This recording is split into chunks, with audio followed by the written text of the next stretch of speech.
تقریب حضور سے صحابہ سے ثابت ہے ضرور کرو ضرور کرو ضرور کرو، عضو علیہا بالنواجذ، اپنے دانتوں سے پکڑ لو اس کو۔ اور جو تقریب ثابت نہیں حضور سے اور صحابہ سے، یقیناً یہ کہیں باہر سے آئی ہے۔ یا تو ہمارا خاندانی پس منظر جو ہے، اکثر تو ہندوؤں سے مسلمان ہوئے ہیں، وہ سادات ہوں، صدیقی ہوں، فاروقی ہوں، عثمانی ہوں، وہی ہیں جو باہر سے آئے تھے، باقی تو اکثریت یہیں سے وہ اپنا ہندوانہ پس منظر لے کر آئے۔ تو جس کا ثبوت صحابہ کے دور میں نہیں، وہ یقیناً باہر سے آئی ہوئی چیز ہے، اس میں پھر سادگی نہیں، اس میں کمی نہیں، جڑ سے کاٹو۔ اس بنیاد پر ہم نے 5 فیصلے کیے، ذرا سن لیجئے آپ بھی، اگر آپ کچھ سوشل ورک کرنا چاہیں اس کو عام کریں۔ نمبر 1، نکاح مسجد میں۔ حدیث موجود ہے، ترمذی شریف کی روایت، اعلنوا ھذا النکاح واجعلوہ فی المساجد، نکاح کا اعلان عام کیا کرو، مسجدوں میں منعقد کیا کرو۔ میں حیران ہوتا ہوں کیوں نہیں علماء کرام نے اس کی طرف توجہ دلائی۔ حدیث ہے، ہاں میں مانتا ہوں ان کا کہنا یہ ہے کہ یہ یہاں جو امر ہے کہ مسجد میں منعقد کرو، یہ امر وجوب کے لیے نہیں ہے، استحباب کے لیے، مستحب ہے یہ کہ مسجد میں۔ تو بھائی مستحب کیوں چھوڑ رہے ہو؟ وہ اس لیے چھوڑنا پڑتا ہے، مولوی بیچارے کی حیثیت ہے ہی نہیں معاشرے میں کہ وہ کہے جناب یہاں آئیے میرے پاس، میں نہیں آؤں گا آپ کے گھر نکاح پڑھانے کے لیے۔ وہ اپنا رجسٹر بغل میں دبائے بیٹھا سوکھتا رہتا ہے۔ وہ تو آنی تھی بارات عصر کے وقت، مغرب بھی جا رہی، آئی نہیں، وہ بیٹھا نہیں۔ پہلے 20-30 روپے ملتے تھے، اب 200 300 400 ملتے ہیں، اور کیا ہے۔ میں نے انہیں یاد دلایا دیکھو شرم کرو، عیسائیوں نے آج تک اپنے چرچ کی اور اپنے پادری کی عزت یہ رکھی ہے کہ شہزادے اور شہزادی کی شادی ہوگی وہ بھی پادری چرچ میں آئے۔ شہزادے کی شادی ہو رہی ہے تو جو ان کی پارلیمنٹ کے ساتھ ہے چرچ، وہاں شادی ہوئی، وہاں پردہ نہیں ہے، لڑکا لڑکی دونوں آمنے سامنے کھڑے ہو کر قول و قرار کریں گے۔ ہمارے ہاں پردہ ہے تو اس لیے لڑکی کے گھر بھی جائیں گے تو لڑکی تو محفل میں نہیں آئے گی، لڑکی کا ایک وکیل ہوگا، وہ وکیل اجازت لے کر آئے گا، 2 اس کے گواہ ہوں گے،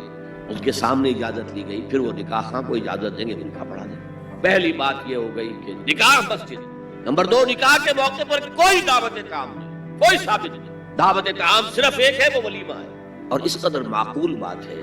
سب باپ اپنے سینوں پر ہاتھ رکھ کر سوچیں اور میری بات سنیں، کیا بیٹی کو گھر سے رخصت کرنے کا وقت جو ہے وہ خوشی کا وقت ہوتا ہے؟ جب بیٹی گھر سے جا رہی ہو، کوئی جانور بھی آپ قربانی کے لیے کوئی مینڈھا کو بکرا لے آئیں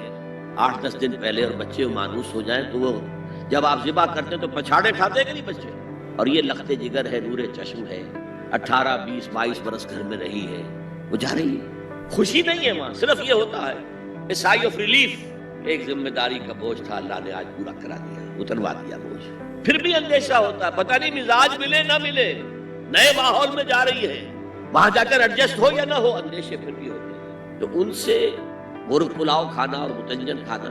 کوئی معقول بات نہیں ہے۔ معقول بات کیا ہے؟ لڑکا، اس کا گھر آباد ہوا، وہ ولیمہ ہے، اس پر باقاعدہ حدیث اولبو ولو بشاۃ، ولیمہ ضرور کرو چاہے ایک ہی بکری ہو تمہارے پاس، ذبح کرو، کاٹو، کھلاؤ گوشت اپنے دوستوں کو احباب۔ یہاں تک کہا کہ بیست طعام الولیمہ، برا کھانا ہے ولیمے کا کہ اس میں غریبوں کو نہیں بلایا جاتا۔ ظاہر بات ہے مسلی کھلانے کے لیے تو ولیمہ نہیں ہوتا،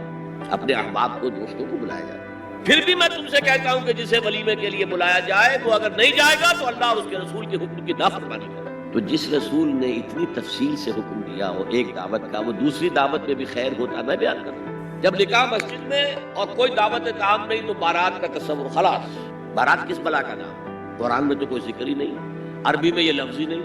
اجتماعی طرفین مسجد میں ہوا، نکاح ہوا، لڑکی کو حضرت فاطمہ کو رضی اللہ تعالی عنہا کچھ خواتین جا کر چھوڑ آئی تھی اس حجرے میں جو ایک انصاری صحابی نے حضرت علی کو دیا تھا، ان کا تو کوئی گھر بھی نہیں تھا، کوئی حضرت علی آئے ہوں اور آ کر ودا کرا کے لے کے گئے ہوں۔ چوتھی چیز، جہیز کا کوئی تصور اسلام میں، خالص ہندوانہ رسم، خالص ہندوانہ رسم، خالص ہندوانہ۔ ہندوؤں میں کیوں ہے؟ وہ اس لیے ہے، معقول بات ہے کہ لڑکی کا وراثت میں کوئی حصہ ہے ہی نہیں، وہ تو جب گھر سے نکل رہی ہے وہ دے دلا کے رخصت کر دو، دان دہیج، یہ خیرات ہے، لڑکی کا حق کوئی نہیں ہے گھر پر۔ اسلام میں تو لڑکی وارث ہے، والد فوت ہوں گے وراثت تقسیم ہوگی، والدہ فوت ہوگی ان کی ہے ملکیت تو تقسیم ہوگی۔ شادی کے موقع پر کوئی جہیز اسلام میں قطعاً نہیں۔ غلطی سے حضرت فاطمہ کے جہیز کو جہیز کہہ دیا گیا، وہ جہیز کیا تھا؟ ایک پیسہ بھی حضور کے اپنی جیب سے نہیں تھا۔ اس شادی میں خاص بات کیا تھی کہ دولہا کے ولی بھی حضور ہی ہے، اور کون ہے؟ علی کا کون تھا مدینے میں، اور دلہن کے والد بھی حضور ہے۔ اب حضور پوچھتے ہیں حضرت علی سے تمہارے پاس مہر دینے کے لیے کچھ ہے؟ عرض کیا میرے پاس تو کچھ نہیں۔ وہ فقراء صحابہ میں سے تھے، فرمایا مہر تو دینا ہے، تمہارے پاس ایک زرہ ہوتی تھی؟ جی ہاں زرہ تو ہے، انہوں نے یہ سمجھا زنا تو جہاد کے لیے ہے، وہ دولت تو نہیں ہے۔ فرمایا جاؤ اسے بیچو یا گروی رکھ کے قرض لے کر آؤ۔ وہ گئے، حضرت عثمان نے خرید لی اور کچھ دنوں کے بعد واپس کر دی ہدیہ کر لیے، ذرا میں ہدیہ آپ کو کر رہا ہوں۔ اس وقت اگر کہتے چھوڑو علی، کہاں لو میں پیسے دے دیتا ہوں تمہیں، تو ان کی طبیعت پر بار ہوتا ہے۔ اس پیسے سے حضور نے کچھ پیسے گھر بھیجے، اندر دلہن کو ذرا تیار کر، اور کچھ پیسوں سے وہ ایک گدا جس میں کھجور کی کھال بھری ہوئی تھی، اور 2 تکیے جس میں کھجور کی کھال بھری ہوئی تھی، ایک مشکیزہ، کنویں سے پانی تو لانا ہی ہے نا، ایک چکی، جو ہو یا گیہوں ہو پیسنا تو ہے نا، کوئی 1-2 برتن، اور اللہ اللہ خیر صلی اللہ، یہ تھا جسے جہیز کہتے ہیں، جس میں ایک پیسہ بھی حضور کا شامل نہیں ہے۔ وہ حضرت فاطمہ کا مہر تھا جسے بنایا، ورنہ مدینے ہی میں دوسری آپ کی صاحبزادی کا نکاح حضرت عثمان سے بھی ہوا، کہیں ذکر ہے جہیز کا؟ حضرت عثمان کا گھر بھرا ہوا، ہر چیزیں موجود، جہیز کا تذکرہ نہیں۔ بہرحال یہ شادی کو آسان کرو، زنا کو مشکل بناؤ۔ یہاں شادی کے لیے 9 من تیل ہوگا تو رادھا ناچے گی، ورنہ یہ کہ بڑی ہو رہی ہے، عمر ہو رہی ہے، سب کچھ ہو رہا ہے، لیکن کچھ تقاضے تو ہے نا، آخر کچھ تو کرنا ہوتا ہے نا، آخر کچھ نہ کچھ لوگوں کو تو کھانا کھلانا ہی ہوتا ہے نا، بارات تو آخر آئے گی ہی نا، کچھ نہ کچھ تو دینا ہی ہوگا، کچھ جوڑے کپڑے، کچھ یہ اسلام کا فلسفہ جو حضرت ابو ہریرہ رضی اللہ تعالیٰ عنہ سے، اور صحیح مسلم ہے کی روایت جو میں سنا رہا ہوں، سمعت رسول اللہ صلی اللہ علیہ وسلم یقول، حضرت ابو ہریرہ فرماتے ہیں کہ میں نے سنا اللہ کے رسول صلی اللہ علیہ وسلم کو فرماتے ہوئے، ان اول الناس یقضى یوم القیامت علیہ، پہلا انسان قیامت کے دن جس کا مقدمہ طے ہوگا، فیصلہ ہوگا، رجل استشہد فأتي به، وہ ایک ایسا شخص ہوا جو دنیا میں شہید شمار کیا جا رہا تھا، اللہ کی راہ میں جنگ کرتے ہوئے مارا گیا تھا، اسے جان دے دی تھی، فأتي به، اسے پیش کیا جائے گا، فعرفه نعمه، اللہ تعالیٰ اس کو اپنی نعمتیں بتلوائے گا، دیکھو میں نے تمہیں جسم دیا تھا، بڑی صلاحیت دی تھی، طاقت دی تھی، ہمت دی تھی، حوصلہ دیا تھا، فعرفها، وہ پہچان لے گا ہاں پروردگار تیرا یہ فضل اور یہ کرم مجھ پر رہا ہے، قال فما عملت فيها، اب اللہ تعالیٰ پوچھے گے تم نے کیا کچھ کیا، میری نعمتوں سے تم نے کیا کام کیا، قال قاتلت فيك، وہ کہے گا اللہ میں نے تیرے لیے جنگ کری، جنگ میں حصہ لیا، حتی استشهدت، یہاں تک کہ میں شہید ہو گیا، میں نے اپنی جان دے دی، قال كذبت، اللہ فرمائے گا تم نے جھوٹ کہا، ولكنك قاتلت لأن يقال جريء، تم نے جنگ کی تھی اس لیے کہ کہا جائے کہ بڑا جری ہے، بڑا بہادر ہے، کیا کہنے ہیں، استشہاد سوار ہے، تم نے یہ تعریفیں کروانے کے لیے جنگ میں حصہ لیا ہے۔ In the heart of your hearts، تمہارے دل کی گہرائیوں کے اندر جو چیز تھی وہ میری رضا جوئی نہیں تھی، اپنی شجاعت کا اظہار تھا،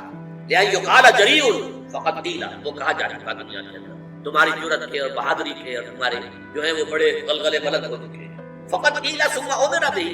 پھر اللہ تعالیٰ کی طرف سے فرشتوں کو حکم دیا جائے گا، فصعق على وجهه، پھر اسے منہ کے بل گھسیٹتے ہوئے حتی القی فی النار، جہنم میں جھونک دیا جائے۔ دنیا میں سمجھا جا رہا ہے شہید، سمجھ لیجیے اس بات، لیکن وہ اصل شے جو ہے اندر ایمان ہے یا نہیں ہے،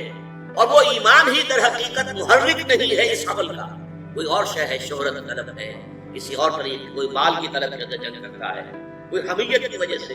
فرض کیجئے کہ حضور نے کوئی مہم بھیجی ہے ایک ایسے قبیلے کے خلاف جس سے آپ کی پرانی دشمنی چلی آ رہی ہے، اب آپ بڑے زور شور سے چل رہے ہیں کہ اب ہمیں اپنے پرانے جو ہے وہ بدلے لینے کا موقع ملے گا، تو اگر یہ حضور کے ساتھ جا رہے ہیں آپ، لیکن آپ کی جنگ جو ہے اللہ کے لیے نہیں ہے، وہ اپنی حمیت کی وجہ سے، تو اصل شے یہ ہے کہ دل کی کیفیت کیا ہے، دل میں وہ ایمان حقیقی ہے یا نہیں، اور اس عمل کا جو اصل محرک ہے وہ ایمان ہے یا نہیں۔ سنیے اس کے بعد وَرَجُلٌ، ایک دوسرا آدمی ہوگا، تعلم العلم، اس نے بڑا علم حاصل کیا، وعلمہ، اور خوب سکھایا، خوب علم کو پھیلایا، وقرأ القرآن، اور وہ قرآن مجید پڑھتا تھا، قاری تھا قرآن کا، فأتي به، اسے بھی پیش کیا جائے گا، فعرفه نعمه، اللہ تعالیٰ اس کو بھی اپنی نعمتیں جتلائے گا، میں نے تم پر یہ احسانات کیے تھے، فعرفها، تو وہ پہچان لے گا ہاں پروردگار یقیناً تیرے دل پر یہ احسانات ہیں، قال فما عملت فيها، مجھے جائے گا تم نے کیا کیا، قال تعلمت العلم وعلمته،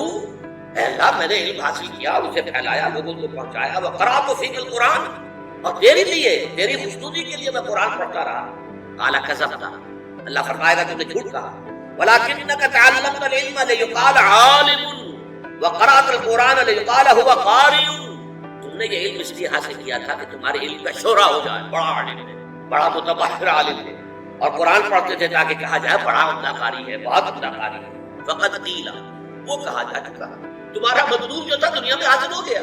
اب یہاں تمہارے لیے کچھ نہیں. ثم امر به فصعد على وجهه حتى القي في النار. پھر فیصلہ ہوگا اب اس کو بھی منہ کے بل گھسیٹتے ہوئے فرشتے جو ہے جہنم میں چھوڑیں. ورجل وسع الله عليه واعطاه